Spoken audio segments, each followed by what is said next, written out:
বন্ধুরা কেমন আছো? আজকে আমি বর্ধমান এসেছিলাম আমার একটি পার্সোনাল কাজে। দেখি বন্দে ভারত ট্রেন বর্ধমান স্টেশনে ঢুকছে, তাই একটি ভিডিও বানিয়ে ফেললাম। বন্ধুরা, তোমরা কে কে এই বন্দে ভারত ট্রেন চেপেছো বা এই ট্রেনে জার্নি করেছো আমাকে একটু কমেন্ট করে জানাবে।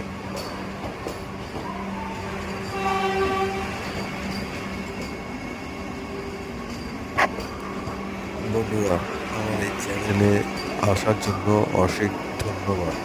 বন্ধুরা, আমার এই চ্যানেলটিকে সাপোর্ট করার জন্য সাবস্ক্রাইব এবং বেল আইকন প্রেস করে অল নোটিফিকেশন অন করে রেখো, যাতে আমার পরবর্তী সব ভিডিওগুলো তোমরা পেয়ে যাও।